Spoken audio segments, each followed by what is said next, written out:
Alors, c'est notre panel politique. Hélène Busetti, Émilie Nicolas, Michel Sauger. Bonsoir. Bonsoir. Bonsoir. Bon, on revient chez nous, ministre de l'Éducation, qui nous expliquait tout à l'heure que là, il est mieux armé.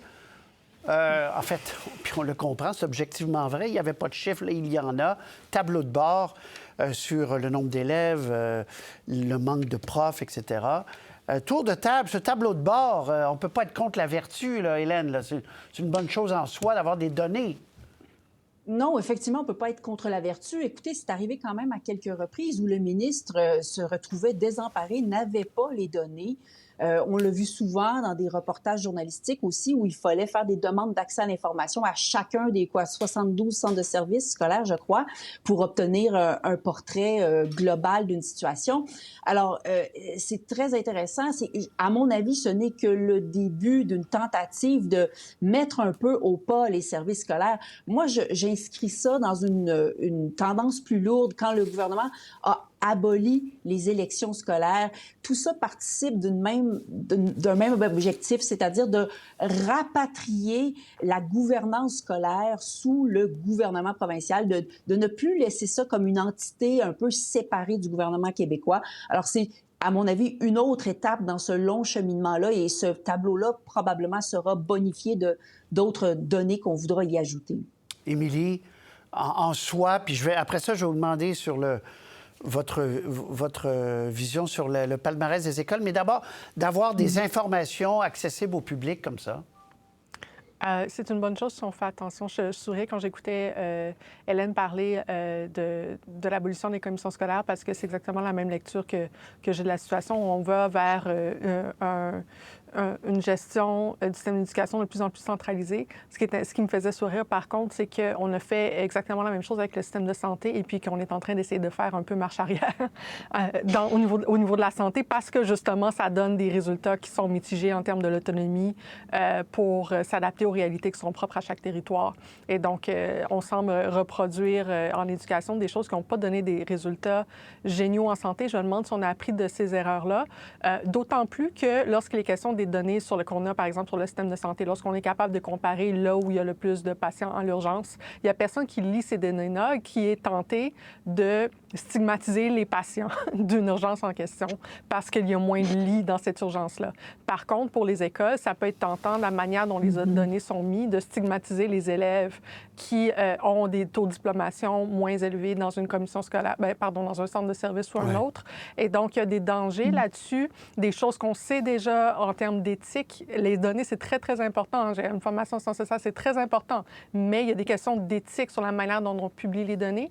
Et surtout, lorsque j'entends Bernard Drinville parler par la suite de palmarès, je ne sais pas si la réflexion éthique est aussi avancée que celle qu'on a déjà, par exemple, lorsqu'on a fait attention à publier les données sur la COVID-19. Il ne faut pas stigmatiser les populations dans certains quartiers. Et on a eu ces réflexions-là dans d'autres domaines sur les données et l'éthique. Et là, j'ai l'impression qu'au-delà de... Parce qu'il y a un objectif managérial, on n'est pas rendu à comprendre qu'il y a des implications éthiques dans la publication des données. Michel, c'est sur les données. Et si vous voulez tout de suite aller sur le palmarès des écoles envisagées, qui n'est pas annoncé, mais qui est envisagé. Bon, personne ne peut être contre le fait que les données circulent. C'est une bonne chose. C'est une bonne chose pour le ministre, c'est une bonne chose pour les parents, c'est une bonne chose pour les administrateurs d'école. Ça, c'est clair. Les palmarès, c'est complètement autre chose. Et ça peut avoir un effet refroidissant, ça peut avoir un effet décourageant sur certaines écoles, ça peut aider les parents à faire des choix, ça peut aussi nuire à certains choix. Alors, ça, il faut faire attention. C'est très populaire, c'est très populiste. M. Drainville est très populiste. Alors, faire ça, ça va faire plaisir à beaucoup de gens. Le danger, c'est... moi, j'ai connu des écoles où même mes enfants qui étaient extrêmement mauvaises dans les palmarès qui étaient publiés par certains magazines et qui finalement et qui s'en sortaient, mais qui, à un moment donné, avaient toujours traînaient une réputation qui n'était plus vraie parce qu'on les voyait dans le palmarès. Alors, des fois, ça aide pas à l'amélioration des choses et c'est ça que je crains, moi. Oui, Hélène, êtes-vous sur le palmarès, Hélène? Oui.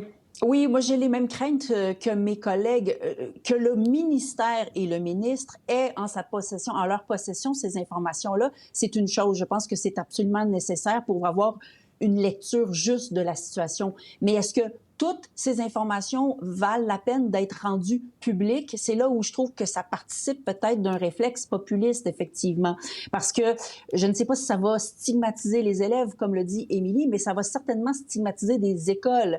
C'est évident que des écoles dans certains quartiers, par exemple à Westmount ou peut-être à Outremont, on va peut-être obtenir des scores vraiment supérieurs à certains quartiers où vous avez une forte population immigrante, où les gens sont en francisation et donc les taux de diplomation sont nécessairement plus bas et c'est normal. Alors, ça pourrait mener à une stigmatisation ou en tout cas une mauvaise étiquette sur certains établissements qui serait seulement liée à la différence de cohortes, de populations qui sont desservies. Alors, moi, je suis d'accord pour que le ministère et notre gouvernement aient ces informations, mais je suis pas certaine que la transparence absolue à 100% dans le sens de rendre ça public soit nécessaire toujours. Très bien. Je saute à l'affaire Lametti.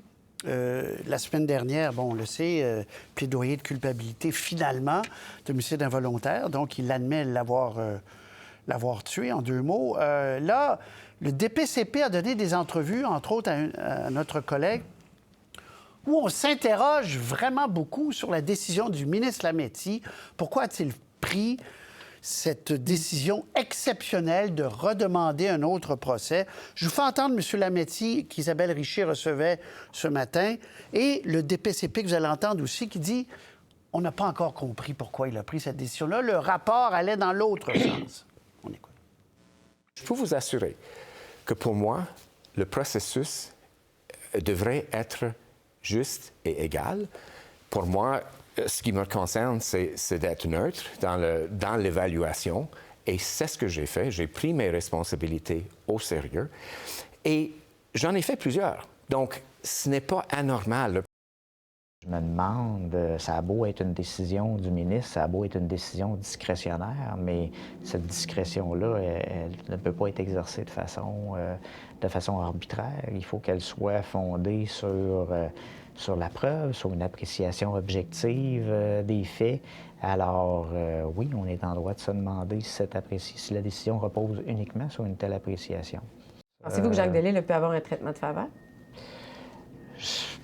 Il y en a qui se posent la question. En tout cas, s'il y a eu un traitement de faveur, c'est pas du DPCP.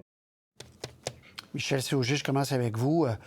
Il y a des questions qui se posent encore et toutes les réponses, je ne sais pas si vous avez pu voir toute l'entrevue avec ma collègue Isabelle, mais on reste encore sur notre faim, là. Oui, on reste encore sur notre faim, puis on peut se demander pourquoi est-ce que ce droit-là, ce privilège-là du ministre de la Justice existe encore. Ça fait un peu grâce présidentielle aux États-Unis ou grâce du souverain. Il y a une question de transparence qui doit être faite là-dedans. Si M. Lametti ou quelconque ministre de la Justice, c'est pas lui qui est en cause, décide de faire ça, il faut les documents qu'il a consultés, les rapports qu'il a reçus, il faut que ça soit rendu public quelque part. Que ça reste aussi opaque que ce l'est, c'est ça qui rend... c'est ça qui fait qu'on s'interroge aujourd'hui puis qu'on pose toutes sortes de questions. Mais même ce droit-là, à mon avis... OK, vous allez même plus loin. Vous avez même le droit de dire refaites tout ça. OK. Ouais. On a une Cour suprême, on a des cours d'appel, c'est à ça que ça sert. Oui. Il faut rappeler que c'est l'obsession légitime, de tout temps, de ne pas commettre d'erreurs judiciaires qui nous a amenés à avoir des... Non, je sais, vous comprenez. Émilie, dans ce cas-ci, où en êtes-vous, là? Ça me donne des rappels de l'affaire CLC et Lavalin au fédéral, avec la même question au niveau de l'intervention d'un ministre ou de procureur de la Couronne dans un dossier, toutes les questions éthiques que ça peut soulever. C'est exactement la même... En fait, c'est des dossiers qui sont complètement différents, mais c'est les mêmes questions qui sont soulevées, à savoir, lorsqu'un procureur de la Couronne intervient dans un cas et qu'on n'est pas sûr de pourquoi l'intervention a été là, c'est sûr que ça choque tout le système et il y a des questions éthiques qui se posent. Donc là, dans ce cas-ci, puisqu'on ne sait pas exactement, puis c'est un peu ça l'interview puis les informations qu'on a aujourd'hui, on n'est pas capable de comprendre pourquoi est-ce que cette intervention-là a eu lieu. Effectivement, il y a des questions qui doivent être répondues et la manière dont le ministre a répondu aux questions jusqu'à présent n'est pas satisfaisante à mon cas. Le ministre le fait quoi, une fois par année, Hélène, de manière très, très, très exceptionnelle dans l'histoire. Et la preuve n'a pas été faite. Pourquoi, dans ce cas-ci, il a ordonné un nouveau procès pour l'ex-juge de Lille? Et vous parliez tout à l'heure de presque une grâce présidentielle. Il faut savoir qu'en ce moment, il y a un projet de loi à la Chambre des communes pour se débarrasser de ce pouvoir discrétionnaire ministériel, pour remplacer ça par un processus établi, par une commission qui ferait des rapports annuels en expliquant combien de données ils ont reçues. Commission qui aurait même le mandat d'aider les gens qui n'ont pas beaucoup de moyens à obtenir, le cas échéant, une demande de révision. Alors, il faut savoir que dans le cas de M. Lametti, c'est un billet de sa part en faveur de tout ça. C'est lui qui a déposé ce projet de loi-là. Il faut savoir aussi qu'il avait déjà, à la Cour suprême, travaillé avec le juge Peter Corey. Monsieur Corey qui, dans sa carrière, a eu à travailler sur une de ses grandes erreurs judiciaires, Monsieur Sofonov, je pense, et je ne suis pas certaine de le prononcer correctement. Et donc, depuis 1989, il y a eu au moins 5 recommandations différentes, dont une provenant d'une commission royale d'enquête demandant de se débarrasser de ce pouvoir ministériel et de le remplacer par une commission. Une de ces recommandations est donc venue par M. Corey. Alors, M. Lametti, il est beaucoup pétri de ce désir de peut-être errer du côté de donner plus de cas de révision parce qu'il veut éviter les erreurs judiciaires, mais donc il veut aussi changer le système. Il faut garder ça à l'esprit. Oui, mais il aurait pu, à la limite, dans le système actuel, le faire, mais avec un fondement factuel. Il dit, j'ai demandé des avis ailleurs, parce que le rapport qu'il a reçu allait plutôt dans le sens inverse, de ne pas recommander un autre procès. Émilie et Michel, rapidement. Émilie. Ah oui, c'est exactement ce que je disais. Le problème dans ce cas-ci, c'est qu'on ne sait pas, la décision du ministre est mal expliquée. On ne comprend pas pourquoi il a intervenu. Et donc, ça donne l'impression qu'il y a de l'arbitraire, et c'est ça le nœud du problème. Okay, il y a intérêt à s'expliquer mieux que ça. Michel, conclusion. C'est opaque, ça ne devrait pas l'être, et c'est ça qui est le problème. Alors, en fin de semaine, j'étais à l'extérieur pour des entrevues que je vais vous présenter plus tard, dans quelques semaines, mais j'ai lu, donc, hier soir, en arrivant, cette controverse, Paul Saint-Pierre Plamondon, qui s'en est pris aux médias, dénonçant le fait que, dit-il, il y avait eu une conférence de presse, il y a eu une question sur sa sécurité, il y a eu des menaces de mort, lui et sa famille, et en répondant, il y a eu un moment d'émotion. Il est revenu, il a dit, on s'entend pour le moment d'émotion, s'il vous plaît. Comme ma phrase n'était pas complète, je vous demande de ne pas passer ça, tout ça. Bon, finalement, ça a passé. Bref, je vous résume, mais les gens à la maison doivent savoir encore mieux que moi, je n'étais pas là. Hélène, vos réflexions, est-ce que, même si c'est très délicat, puis bien sûr qu'il faut...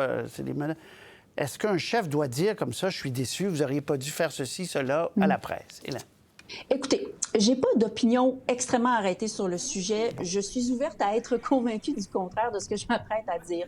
Mais j'avoue que M. Saint-Pierre Plamondon soulève quand même un point intéressant, en ce sens que est-ce qu'il est toujours nécessaire que les médias fondent comme des vautours sur la moindre petite larme et nous montrent ça à la télé pour faire de la bonne télé? Non, c'est de la faute de la télé. Il semblait que ça allait être de la faute de la télé. Mais oui, je suis une fille de l'écrit, Patrice, vous le savez.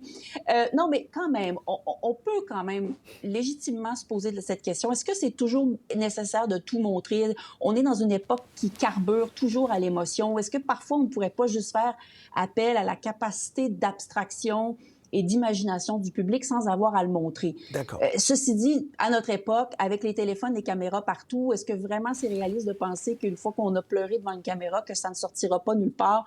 Je m'interroge. Comme je vous dis, j'ai pas d'opinion très arrêtée, mais je comprends son point. Très bien. Émilie? Je ne vais pas répéter ce que Hélène a dit. Je crois que c'était judicieux de mettre la question devant le public, essentiellement. Parce que c'est ça que Paul Saint-Pierre Plamondon a fait en parlant, c'est que ça suscite un débat. Et puis, je pense que la norme journalistique, la manière dont les gens voudraient que les journalistes se comportent avec les élus, c'est aussi une question sur laquelle les gens qui consomment les médias ont un mot à dire. Et je pense qu'en créant ce débat public-là, je pense que c'est très important de le faire. La deuxième chose que je veux dire, c'est que Paul Saint-Pierre Plamondon, essentiellement, a eu honte de montrer des émotions publiquement. il se sentait vulnérable. Et puis pour ça, il ne voulait pas que les caméras le montrent. Et c'est tout à fait à son honneur de ne pas avoir un consentement ou de ne pas vouloir être émotif. Ceci dit, je veux juste mentionner qu'Éric Duhem, aujourd'hui, disait il n'y a pas eu raison d'être émotif par rapport à des menaces de mort. Les élus doivent être forts. Donc, il y a deux débats en même temps. Il y a la question, il y a la question de est-ce que les élus et les journalistes devraient montrer les émotions. Et je pense que c'est important d'avoir cette question-là, mais je veux quand même prendre aussi le temps de souligner que la base du problème, et peut-être une des raisons pour lesquelles Paul Saint-Pierre Plamondon était mal à l'aise, c'est que la question de la vulnérabilité des hommes en politique en public, c'est encore extrêmement compliqué. Et lorsque les femmes le font, elles sont stigmatisées pour le faire. Et donc ça, c'est plus une question, disons, sociologique que politique, là, mais la manière dont on refuse ou on stigmatise les gens qui sont vulnérables en public, c'est un deuxième problème sur lequel j'invite aussi les gens à réfléchir. Vous croyez qu'il craignait vraiment d'être stigmatisé parce qu'il allait montrer une émotion? C'est un peu ce qu'il a dit dans son Non, message je sur sais, Twitter. mais très bien. Mais Michel sait. D'abord, l'intérêt public de cette chose-là est manifeste. C'était pas quelque chose qu'on pouvait garder sous silence. D'autre part, ce qui m'achale, c'est que M. Saint-Pierre Plamondon dit « J'ai demandé aux journalistes sur place, vous n'allez pas montrer ça. » Ils ont dit oui, et donc, il n'aurait pas dû le faire. Ça, c'est dire à des journalistes qui sont, en bon français, sur le beat, qui sont en train de faire leur boulot, qu'ils prennent une décision qui engage leur employeur. Non, c'est pas vrai. Il y a des directions d'information qui existent pour ça, puis la décision de montrer ça ou pas, elle n'était pas aux journalistes sur place. Alors, qu'ils ne fassent pas porter l'odieux aux journalistes sur place, s'il vous plaît, mais l'intérêt public de cette chose-là est manifeste. Et dans ces choses-là, moi, je pense que le soleil est le meilleur désinfectant. Si on ne parle pas de ces choses-là, si on surtout dans des menaces de mort, des choses comme ça, si on essaie de cacher les affaires, on va plus nuire à la situation et, en bout de piste, aux politiciens en général que d'en parler. Mais d'abord, oui, et les médias ont le droit d'être critiqués d'abord sur la place publique. Ce qu'il a fait, c'est très bien. Moi, je suis j'applaudis. Mais deux, Hélène, vous disiez, on n'est pas obligé de tout montrer, et je suis tout à fait d'accord avec vous, mais ce n'est pas nécessairement à un chef de parti de nous dire quoi montrer ou ne pas montrer. C'est ça la nuance. Non. Mais nous, on doit avoir une réflexion sur ce qu'on montre à tous les jours, mais c'est pas le chef qui peut dire, ah ben là, ça, j'aimerais mieux pas, ça, oui, ça, non. Merci qu'on me dit, mais taisez-vous, M. Roy.